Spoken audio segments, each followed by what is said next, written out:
Okay, I'm going to tell you the secret to being a really, really, really good guitarist. This is it, and most people don't know it.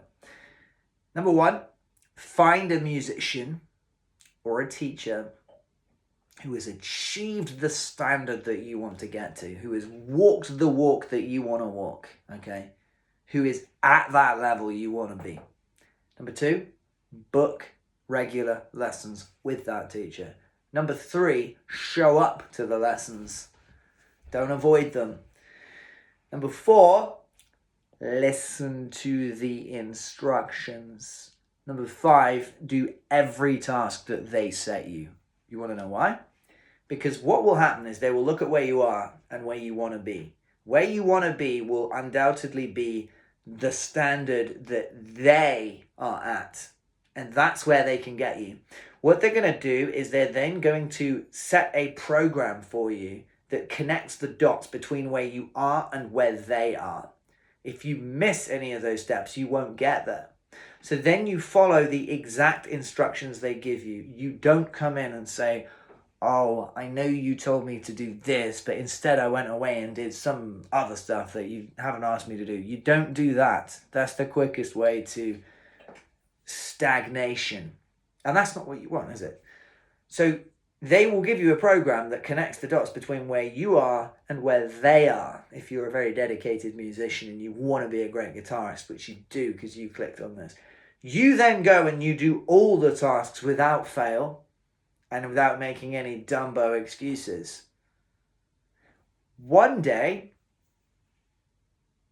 you and your teacher will both be doing the same practice. You'll know that you're close to their standard when what you practice is the same thing that they practice. Now, that might mean you've achieved their standard.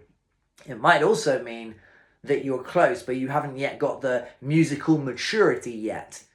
So in that case, you might know the techniques, you know the skills, but you don't necessarily know how to use them properly yet in the way that they do. You haven't quite got the articulation, the expression, the dynamics, and the overall musicianship that they've got yet, but you've learnt the skill set. Now, in which case I would recommend you stay with that teacher.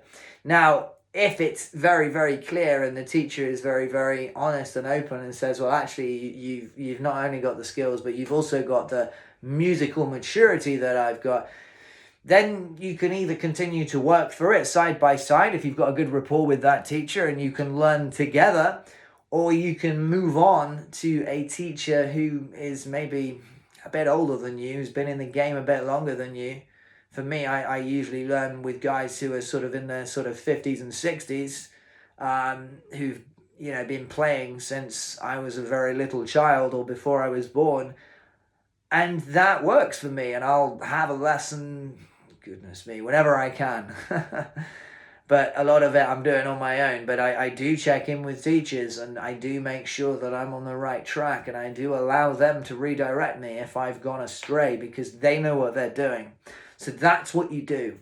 So, it's very simple. You do those things and then you will succeed. But you have to actually trust the process. You have to trust that, okay, this teacher knows what they're doing. They've asked me to do this for a reason, and therefore I'm going to do it. I'm not going to ask a billion questions and go, oh yeah, but long-haired Larry off TikTok said something else, or Buffalo Bill Adam Johnson 123 from YouTube said to do that. They're not going to do any of that rubbish. You can use YouTube and TikTok to learn things that complement, that supplement what we're doing, which you would add to what we're doing. So, for example, I'm teaching you a blues solo, or you have to come up with a blues solo for one of your pieces. You go and study blues solos, and you go, hey, Luke, I learned this really cool thing about blues soloing that Chuck Berry invented in 1955, where you go, and it's like, oh, yes, Johnny, you do that. You go, Johnny, go, right? See what I just did there, genius, right? Things like that, right? If it adds to what we're doing, hell, it doesn't even need to add, but it mustn't take away from what we're doing, right? You got to do the stuff that you've learnt with your teacher before you do any of that stuff. That's not the priority. What the priority is, your teacher who's been in the industry many years, who knows what he's doing or she's doing, who's got the reputation, got the qualifications. That's the important thing. You can do all the other stuff afterwards, but it mustn't take away from what your teacher's doing. It mustn't clash with what your teacher's doing. It mustn't contradict with what your teacher's doing. That's the secret to success. Now, I look forward to seeing you headlining Reading